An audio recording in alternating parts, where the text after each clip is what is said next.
नमस्कार दोस्तों, electro viral में आपका स्वागत है। स्वागत है सभी का द डीप डाइव की एक और नई चर्चा में।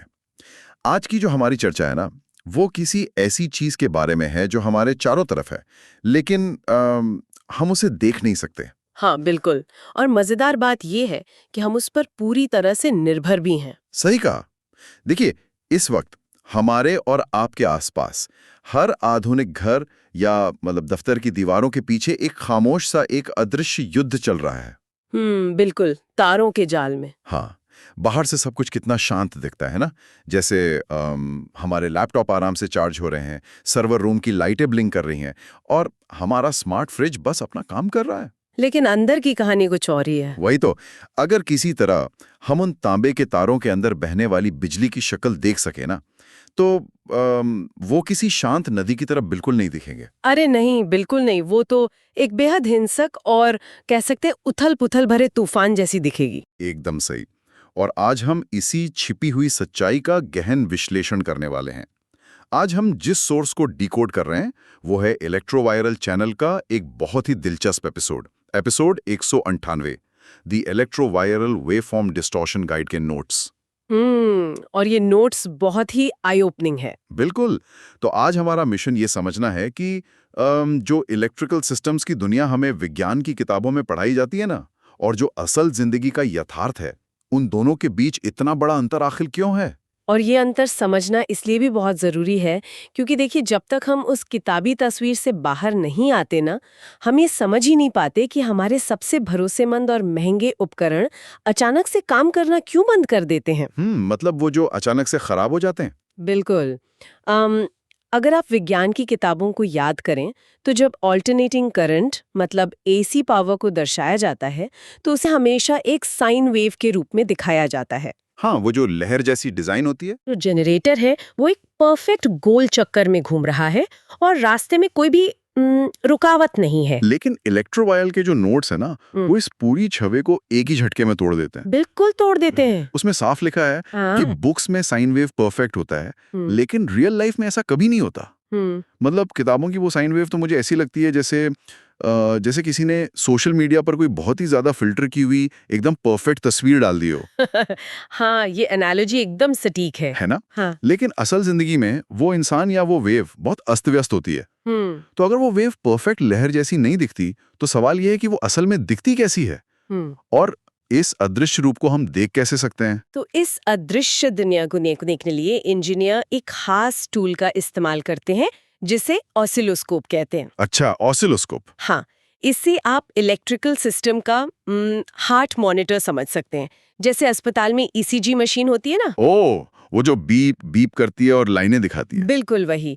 जब हम किसी सर्किट पर ऑसिलोस्कोप लगाते हैं तो उसकी स्क्रीन पर हमें बिजली की वो लहर अपने असली रूप में दिखाई देती है, और स्रोत के अनुसार जब असली दुनिया की इस वेव को स्क्रीन पर देखा जाता है तो वो पूरी तरह से डिस्टॉर्टेड नजर आती है। डिस्टॉर्टेड मतलब पूरी तरह से बिगड़ी। हाँ, एकदम विकृत। नोट्स यहाँ 3 बहुत ही प्रमुख शब्दों पर जोर देते हैं। पहला है फ्लैट टॉप, दूसरा है स्पाइक्स और तीसरा है नॉइज। चलिए इन तीनों को एक एक करके थोड़ा डिकोड करते हैं। सबसे पहले फ्लैट टॉप। तो इसका मतलब ये हुआ कि वेव का जो ऊपरी हिस्सा, जिसे एकदम नुकीला या स्मूथ कर्व होना चाहिए था, वो चपटा हो गया है। बिल्कुल सही, वो ऊपर से फ्लैट हो जाता है। ऐसा लगता है जैसे किसी ने लहर के ऊपरी हिस्से को किसी भारी चीज से दबा दिया हो। हाँ, ऐसा ही कुछ। मैं इसे एक मतलब एनालॉजी से समझने की कोशिश कर रहा था। मान लीजिए कि किसी शहर की पानी की पाइपलाइन है।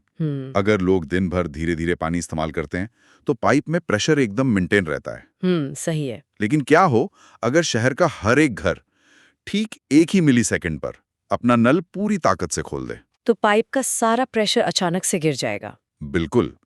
उस एक पल के लिए प्रेशर एकदम डाउन हो जाएगा। तो क्या इलेक्ट्रिकल सिस्टम में भी ये फ्लैट टॉप कुछ ऐसा ही है, जहां सिस्टम एक ही पल में इतनी बिजली खींचने की कोशिश करता है कि वोल्टेज का वो जो पीक पॉइंट है वो गिरकर चपटा हो जाता है? आपकी ये एनालॉजी इस प्रक्रिया के भौतिक विज्ञान को बिल्कुल परफेक्ट तरीके से समझाती है। होता यही है कि जब सिस्टम के सारे उपकरण उस वेव के सबसे ऊपरी हिस्से पर एक साथ बिजली की मांग करते हैं ना, तो वोल्टेज उस अचानक आई मांग को पूरा नहीं कर पाता। तो और इसलिए वो वेव का टॉप ढह जाता है। राइट, वो ढहकर फ्लैट हो जाता है। और रही बात बाकी दो चीजों की, यानी स्पाइक्स और नॉइज की, तो ऑसिलोस्कोप की स्क्रीन पर वेव की वो जो लाइन होती है वो किसी साफ पेंसिल से खींची हुई नहीं दिखती। तो वो कैसे दिखती है? उसमें अचानक से बहुत तेज, जैसे आरी के दांत होते हैं ना, वैसी तीखी सुइयां ऊपर नीचे निकलती हुई दिखती हैं। अच्छा, आरी के दांतों की तरह। हाँ, और इन्हीं को हम स्पाइक्स कहते हैं। इसके अलावा वो पूरी लाइन बहुत कांपती हुई और खुरदरी सी नजर आती है, जिसे टेक्निकल भाषा में नॉइज कहा जाता है। अरे बाप रे।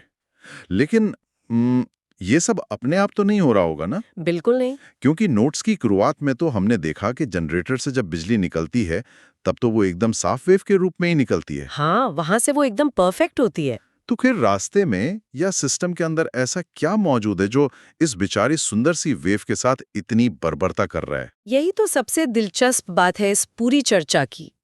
मतलब ये बहुत ही अजीब बात है कि जिस बिजली पर हमारी पूरी आधुनिक दुनिया चल रही है उसे अंदर ही अंदर कोई चीज इतनी बुरी तरह से बिगाड़ रही है। वो चीज है क्या? देखिए, इस विकृति के पीछे कोई बाहरी कारण नहीं है, ना ही ये कोई पुरानी तारों की वजह से हो रहा है। अच्छा, तो फिर कौन कर रहा है ये?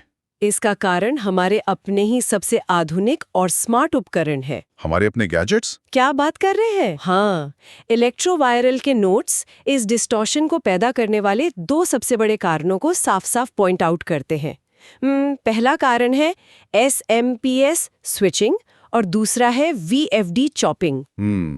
SMP और VFD, चलिए इन्हें थोड़ा विस्तार से समझते हैं। पुराने जमाने के जो उपकरण होते थे, जैसे वो पीले ताप वाले बल्ब, वो तो बिजली को एक निरंतर और सीधे तरीके से खींचते थे, है ना? बिल्कुल, वो एक स्मूथ लोड होते थे जिससे वेव फॉर्म ज्यादा नहीं बिगड़ता था। लेकिन आधुनिक तकनीक तो अलग ही लेवल पे काम करती है। तो चलिए पहले SMPS को डिकोड करते हैं। इसका मतलब है switched mode power supply. Right.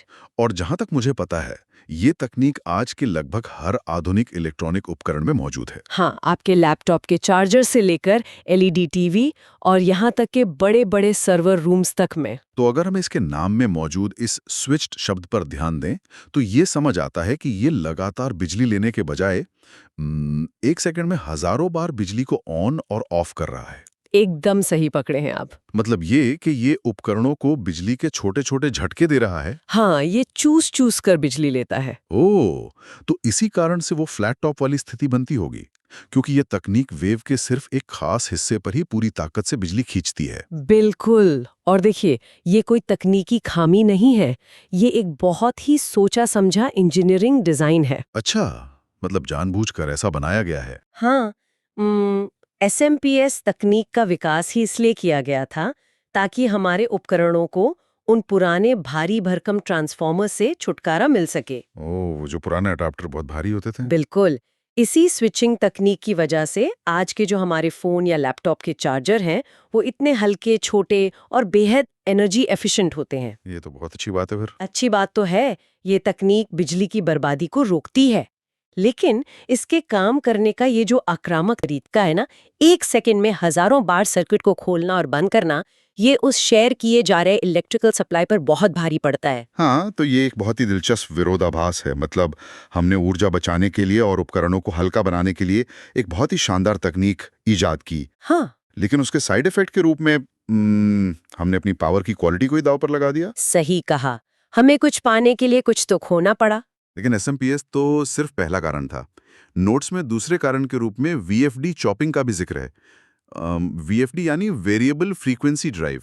Right. और ये तकनीक बड़े मोटरों, औद्योगिक मशीनों और जो हमारे आजकल के नए स्मार्ट एयर कंडीशनर्स हैं, उनकी स्पीड कंट्रोल करने के काम आती है। बिल्कुल। लेकिन ये चॉपिंग क्या चीज़ है? मतलब किसी वेव को चॉप करने की या काटने की क्या जरूरत पड़ गई? देखिए, किसी भी AC मोटर की स्पीड इस बात पर निर्भर करती है कि उसे किस फ्रीक्वेंसी की बिजली मिल रही है। अच्छा। आमतौर पर हमारे यहाँ ये 50 या 60 हर्ट्ज होती है। अब अगर हमें मोटर की स्पीड को अपनी जरूरत के हिसाब से कम या ज्यादा करना है तो हमें उस फ्रीक्वेंसी को बदलना होगा। लॉजिकल है। और VFD यही काम करता है, लेकिन वो फ्रीक्वेंसी को कोई जादू से नहीं बदल देता। तो वो कैसे करता है? वो आ रही उस नॉर्मल 50 हर्ट्ज की साइन वेव को बहुत ही निर्दयता से एक सेकंड में हजारों टुकड़ों में काटता है। बाप रे। हजारों टुकड़ों में? हाँ, और फिर उन कटे हुए टुकड़ों को वापस मिलाकर एक नई फ्रीक्वेंसी की एक नकली वेव तैयार करता है। इसी पूरी हिंसक प्रक्रिया को ही चॉपिंग कहते हैं। यार ये तो सुनने में ही बहुत हिंसक प्रक्रिया लग रही है। जब हम इलेक्ट्रिकल सिस्टम में किसी चीज को ऐसे हजारों बार काट रहे हैं तो उसका असर सिर्फ फ्रीक्वेंसी बदलने तक तो सीमित नहीं रहता होगा। बिल्कुल नहीं, इसका बहुत गहरा असर होता है। मैं फिर से अपनी उसी पानी वाली एनालॉजी पर वापस जाता हूँ। मान लीजिए एक बहुत बड़े पाइप में हजारों गैलन पानी बहुत तेज गति से बह रहा है ठीक है। और कोई अचानक से एक बड़ा सा लोहे का वाल्व एक ही झटके में बंद कर दे। ओहो, तब तो धमाका हो जाएगा। वही ना, पानी की वो पूरी गति और ऊर्जा उस वाल्व से टकराएगी और एक बहुत ही विनाशकारी शॉक वेव पैदा करेगी, जिसे हम वाटर हैमर कहते हैं, जो उस पूरी पाइपलाइन को ही झकझोर कर रख देगी। बिल्कुल। तो क्या बिजली के तारों में जब हम हजारों बार मोटर को ऐसे स्विच ऑफ और ऑन करते हैं तो क्या वहां भी ऐसा ही कोई इलेक्ट्रिकल शॉक वेव पैदा होता है? आपकी ये तुलना बहुत ही कमाल की है। ये जो आपने बताया ये असल में इंडक्टिव किकबैक नाम की एक बहुत ही जटिल प्रक्रिया को बहुत ही सरलता से समझा देता है। Inductive kickback? हाँ, देखिए मोटरें मूल रूप से होती क्या हैं? वो तारों की बहुत बड़ी कुंडलियां या कॉइल्स होती हैं। अंदर तांबे के तार लिपटे होते हैं। राइट, और उनमें एक बहुत ही भारी चुंबकीय क्षेत्र यानी मैग्नेटिक फील्ड होता है।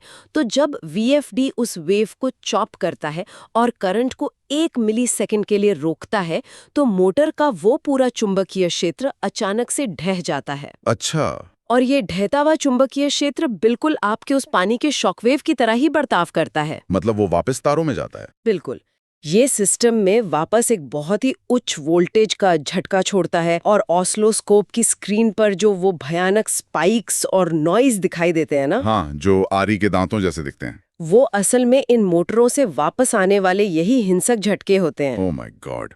तो ये बात एकदम साफ हो गई कि हमारे सिस्टम में ये जो वेव फॉर्म डिस्टॉर्शन है, ये किसी खराबी या पुरानी वायरिंग का नतीजा नहीं है। नहीं, बल्कि ये तो हमारे उपकरणों के काम करने के तरीके का ही एक बाय प्रोडक्ट है। बिल्कुल सही कहा। अब हमें ये समझना होगा कि इस पूरी उठापटक का, इस मारकाट का अंतिम परिणाम क्या होता है। और ये जानना बहुत जरूरी है, क्योंकि इलेक्ट्रोवायरल के जो नोट्स हैं वो एक बहुत ही स्पष्ट और सीधा सा समीकरण या इक्वेशन देते हैं। नोट्स कहते हैं wave distort is equal to current spike. Current spike नक्श से सिर्फ एक क्षण के लिए ही सही अपनी जो सुरक्षित और निर्धारित सीमा है उसको पार कर जाता है। लिमिट क्रॉस कर देता है। राइट, और जब वेव को बार बार काटा जाता है और स्पाइक्स पैदा होते हैं तो वो जो एक्स्ट्रा एनर्जी है वो कहीं तो जाएगी ना। जाहिर सी बात है। और भौतिकी का यानी फिजिक्स का नियम कहता है कि ऊर्जा नष्ट नहीं हो सकती। Law of conservation of energy. बिल्कुल। तो इलेक्ट्रिकल सिस्टम में ये जो अतिरिक्त और अनियंत्रित ऊर्जा है ये अवांछित गर्मी यानी हीट में बदल जाती है। ओह, तो तारे गर्म होने लगती हैं। हाँ, तारों के ऊपर जो इंसुलेशन की प्लास्टिक या रबड़ की परत होती है वो एक निश्चित तापमान सहने के लिए बनी होती है, पर जब ये करंट स्पाइक्स लगातार हजारों बार उन तारों पर प्रहार करते हैं तो वो सिस्टम को अंदर ही अंदर पकाने लगते हैं। यार ये तो एक धीमे जहर की तरह काम कर रहा है। बिल्कुल धीमा जहर है ये। इसका मतलब तो ये है कि जब कोई डिवाइस जो मतलब सालों से एकदम ठीक चल रहा था और वो बिना किसी बाहरी कारण के अचानक एक दिन काम करना बंद कर दे, तो हो सकता है कि वो अचानक से खराब ना हुआ हो, बल्कि वो महीनों से या शायद सालों से इन अदृश्य करंट स्पाइक्स और इस गर्मी की मार को झेल रहा हो। सही कहा। और अंततः उसका कोई ना कोई सेंसिटिव हिस्सा इस मार को और नहीं सह पाया और वो उड़ गया। एकदम सही बात है। और यहीं पर आके हमारी ये चर्चा सिर्फ सैद्धांतिक या किताबी नहीं रह जाती, इसका सीधा असर हमारी अर्थव्यवस्था और हमारी सुरक्षा पर पड़ता है। बिल्कुल, पैसे का भी नुकसान है और जानमाल का भी खतरा है। घरों या दफ्तरों में तो शायद इसका असर कुछ उपकरणों के खराब होने तक ही सीमित रहे, लेकिन सोर्स के अंत में जिस विषय की ओर इशारा किया गया है ना, वो इस समस्या के सबसे खौफनाक रूप को सामने लाता है। हाँ, नोट्स का जो आउटरो है, राइट, उसमें लिखा है, अब देखते हैं रियल लाइफ में क्या होता है जब हार्मोनिक्स अनकंट्रोल्ड हो जाएं। और इसके बाद उन्होंने एक पूरी फैक्ट्री केस स्टडी का उल्लेख किया है। ये हार्मोनिक्स शब्द, जब मैं ये शब्द सुनता हूं तो मुझे संगीत की दुनिया की याद आती है। हाँ, म्यूजिकल हार्मोनी, जहां मुख्य धुन के साथ कुछ और ध्वनियां जुड़कर गाने को और सुंदर बना देती हैं। लेकिन इलेक्ट्रिकल इंजीनियरिंग के संदर्भ में मुझे लग रहा है कि ये शब्द कुछ बहुत ही विनाशकारी संकेत दे रहा है। आप बिल्कुल सही सोच रहे हैं। तो जब ये वेव डिस्टॉर्शन बेकाबू हो जाता है तो ये हार्मोनिक्स असल में करते क्या हैं? इलेक्ट्रिकल सिस्टम में ये हार्मोनिक्स बिल्कुल भी सुंदर नहीं होते। हाँ, आप इन्हें उस बिगड़ी हुई वेव की भूतिया परछाइयां या कह लें कि अनचाही प्रतिध्वनियां या एकोज मान सकते हैं। भूतिया परछाइयां। हाँ, देखिए जब SMPS और VFD उस मुख्य 50 हर्ट्ज की वेव को काटते हैं ना, तो सिर्फ वो मुख्य वेव ही नहीं कटती, बल्कि उस मूल वेव के साथ साथ कई नई बहुत तेज और अनचाही लहरें पैदा हो जाती हैं। जैसे किस तरह की लहरें? जैसे 150 हर्ट्ज की या 250 हर्ट्ज की लहरें। ओह, और ये नई लहरें उस मुख्य वेव के ऊपर सवार हो जाती हैं और पूरे सिस्टम में पागलों की तरह दौड़ने लगती हैं। मतलब ये बिना बुलाए मेहमान है? बिल्कुल, ये कोई भी उपयोगी काम नहीं करती, ये सिर्फ और सिर्फ तारों में वाइब्रेशन पैदा करती हैं, बहुत भारी मात्रा में हीट पैदा करती हैं और जो दूसरे उपकरण हैं उनके सिग्नल्स में दखलंदाजी करती हैं। तो अब उस फैक्ट्री के स्टडी की कल्पना करना थोड़ा आसान हो जाता है। हाँ, सोच कर देखिए। मतलब एक आम दफ्तर में तो शायद कुछ दर्जन कंप्यूटर होंगे, लेकिन एक विशाल औद्योगिक फैक्ट्री में तो सैकड़ों भारी मशीनें, कन्वेयर बेल्ट, रोबोटिक आर्म्स और बड़े-बड़े वेंटिलेशन पंखे होते हैं। और मजे की बात यह है कि ये सब के सब VFD पर चल रहे होते हैं। बाप रे! और इसके साथ ही उस पूरी फैक्ट्री के जो कंट्रोल सिस्टम्स हैं, वो सारे SMPS पर चल रहे होंगे। बिल्कुल।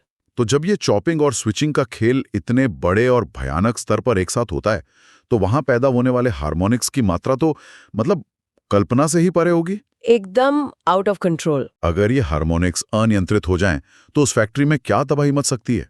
मैं बता रहे वो फैक्ट्री किसी इंजीनियर के लिए एक जीता जागता दुस्वप्न बन जाती है। नाइटमेयर। बिल्कुल। जब ये अनियंत्रित हार्मोनिक्स सिस्टम में दौड़ते हैं तो सबसे पहला असर पड़ता है न्यूट्रल वायर पर। अच्छा, न्यूट्रल वायर पर। हाँ, वो इतना ज्यादा गर्म हो सकता है कि उसकी कोटिंग ही पिघलने लगे, जिससे पूरी फैक्ट्री में आग लगने का सीधा खतरा पैदा हो जाता है। ये तो बहुत खतरनाक है। और सिर्फ इतना ही नहीं, जो बड़े बड़े ट्रांसफार्मर होते हैं जिन्हें आमतौर पर बहुत शांत रहना चाहिए, वे इन एक्स्ट्रा हार्मोनिक्स के कारण इतनी जोर जोर से वाइब्रेट करते हैं कि उनमें से भयानक आवाजें आने लगती हैं और अंत में वो ओवरहीट होकर ट्रिप कर जाते हैं। मतलब पूरी पावर सप्लाई कट जाती है। हाँ, और सबसे बुरा असर पड़ता है सेंसिटिव इलेक्ट्रॉनिक उपकरणों पर, जैसे PLC यानी प्रोग्रामेबल लॉजिक कंट्रोलर, जो कि फैक्ट्री का दिमाग होते हैं ना। बिल्कुल। वे इस इलेक्ट्रिकल नॉइज की वजह से पूरी तरह कंफ्यूज हो जाते हैं।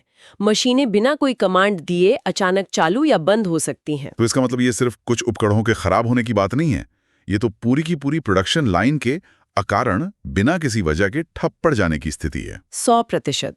जरा सोचिए, एक मैनेजर अपने कंट्रोल रूम में बैठा है और बिना किसी स्पष्ट कारण के पूरी फैक्ट्री का सिस्टम बार बार क्रैश हो रहा है और उसे समझ ही नहीं आ रहा कि हो क्या रहा है। हाँ, ना तो बाहर से बिजली कटी है, ना ही कोई तार टूटा है, फिर भी सब कुछ अस्त व्यस्त है। और इसके साथ ही एक और बहुत बड़ा नुकसान होता है। वो क्या? क्योंकि ये हार्मोनिक्स सिर्फ ऊर्जा को गर्मी में बदलकर बर्बाद कर रहे हैं, तो उस फैक्ट्री का जो बिजली का बिल है वो बिना किसी उत्पादक काम के आसमान छूने लगेगा। ओ, मतलब काम कुछ हो नहीं रहा और बिल लाखों का आ रहा है। बिल्कुल। ये केस स्टडी बहुत ही स्पष्ट रूप से दिखाती है कि इन अदृश्य स्पाइक्स और डिस्टॉर्शन को नजरअंदाज करने की कीमत लाखों के नुकसान और भयंकर सुरक्षा खतरों के रूप में चुकानी पड़ती है। तो यही कारण है कि ये पूरा विषय मतलब इतना महत्वपूर्ण है। बहुत जरूरी है। इंजीनियरिंग हमेशा एक कॉम्प्रोमाइज होती है, एक समझौता होती है। बिल्कुल सही शब्द इस्तेमाल किया आपने। हमने अत्यधिक दक्षता और सटीक नियंत्रण हासिल करने के लिए SMPS और VFD जैसी ये जो शानदार तकनीकें हैं, इन्हें तो खुशी खुशी अपना लिया। हाँ, फायदे जो इतने थे। लेकिन इसके बदले में हमने उस इलेक्ट्रिकल सिस्टम की शांति और स्थिरता को दांव पर लगा दिया, जो हमें किताबों में पढ़ाई जाती है। बिल्कुल। और अब इंजीनियरों का काम सिर्फ मशीनें बनाना नहीं रह गया है। तो अब उन्हें क्या करना पड़ता है? अब उनका नया काम ये भी है कि उन मशीनों द्वारा सिस्टम में जो ये कचरा फैलाया जा रहा है ना, यानी ये डिस्टॉर्शन और हार्मोनिक्स, उसे फिल्टर करना और साफ करना। मतलब खुद ही कचरा फैलाओ और फिर खुद ही साफ करने की तकनीक बनाओ। हाँ, कुछ वैसा ही है। तो यार, ये पूरी चर्चा हमारे नजरिए को सच में पूरी तरह से बदल देती है। इस गहन विश्लेषण में आज हमने देखा कि कैसे विज्ञान की किताबों में छपी वो जो परफेक्ट सी साइन वेव है, वो महज एक शुरुआती बिंदु है, वो कोई अंतिम सच्चाई नहीं है। बिल्कुल नहीं है। असली दुनिया तो ऑसिलोस्कोप की स्क्रीन पर दिखती है, जहां कोई परफेक्शन नहीं है, बल्कि चपटे टॉप हैं, तीखे स्पाइक्स हैं और बहुत सारा शोर शराबा। एकदम कियोस है। हाँ, और हमने ये भी समझा कि इस उथल-पुथल के लिए कोई बाहरी ताकत नहीं, बल्कि वे ही तकनीकें जिम्मेदार हैं जिन्हें हमने खुद सिस्टम को बेहतर और कुशल बनाने के लिए डिजाइन किया था। वही एसएमपीएस और वीएफडी। राइट, एसएमपीएस की वो बिजली चूसने की तकनीक और वीएफडी की लगातार वेव को चॉप करने की जो प्रक्रिया है, वही उस डिस्टॉर्शन का मूल कारण है। और सबसे महत्वपूर्ण बात जो आज उभर कर सामने आई वो ये है कि ये विकृति सिर्फ स्क्रीन पर दिखने वाले एक चित्र तक सीमित नहीं रहती। हाँ, ये असल दुनिया में असर डालती है। बिल्कुल, ये खतरनाक करंट स्पाइक्स में बदल जाती है। ये एक धीमी प्रक्रिया है जो हमारे उपकरणों को अंदर ही अंदर कमजोर करती है। और जब ये बड़े स्तर पर, जैसे किसी फैक्ट्री में अनियंत्रित हार्मोनिक्स का रूप ले लेती है ना, तो ये पूरे के पूरे सिस्टम को ध्वस्त करने की क्षमता रखती है। तो इस डीप डाइव को समाप्त करने से पहले श्रोताओं के लिए एक अंतिम विचार है जो सच में सोचने पर मजबूर करता है। क्या है वो? देखिए, हम तकनीकी प्रगति को हमेशा एक ऐसे सफर के रूप में देखते हैं जहां सब कुछ और ज्यादा साफ, ज्यादा सुचारू और ज्यादा शांत होता जा रहा है ना? हाँ, बाहर से तो ऐसा ही लगता है। बाहर से देखने पर हमारे सारे आधुनिक उपकरण इसी परफेक्शन का भ्रम देते हैं। लेकिन आज की इस चर्चा ने यह साबित कर दिया है कि उस बाहरी शांति को बनाए रखने के लिए बुनियाद के स्तर पर, मतलब उन तारों के भीतर, हमने बिजली के प्रवाह को इतिहास में पहले से कहीं ज्यादा हिंसक, आक्रामक और अस्त-व्यस्त बना दिया है। बहुत गहरी बात कही आपने। तो क्या ये संभव है कि हमारी इस पूरी आधुनिक और चमकदार तकनीकी दुनिया का आधार किसी आदर्श संतुलन पर नहीं, बल्कि एक बेहद सावधानी से प्रबंधित की गई अराजकता, यानी एक मैनेज्ड केओस पर टिका है? ये सच में सोचने वाली बात है। ये एक ऐसा सवाल है जो उस शांत दिखने वाले सॉकेट और आपके घर के तारों के जाल को देखने का नजरिया हमेशा के लिए बदल देगा। तो आज के इस गहन विश्लेषण में बस इतना ही। फिर मिलेंगे एक नए विषय के साथ। बिल्कुल, फिर मिलेंगे एक नए विषय की गहराइयों में उतरने के लिए। तब तक के लिए अलविदा। इलेक्ट्रोवायरल, आपका इलेक्ट्रिकल एंड इलेक्ट्रॉनिक्स ज्ञान परिवार। हमारा मिशन सिंपल है, ज्ञान हर किसी का अधिकार है। हम पूरे भारत में सही, हाई क्वालिटी टेक्निकल नॉलेज पहुंचा रहे हैं। आप सिर्फ सब्सक्राइबर नहीं, इस ज्ञान क्रांति का हिस्सा है। वीडियो को लाइक, शेयर और सब्सक्राइब जरूर करिए ताकि ये ज्ञान उन लोगों तक पहुंच सके जिनको इसकी सबसे ज्यादा जरूरत है।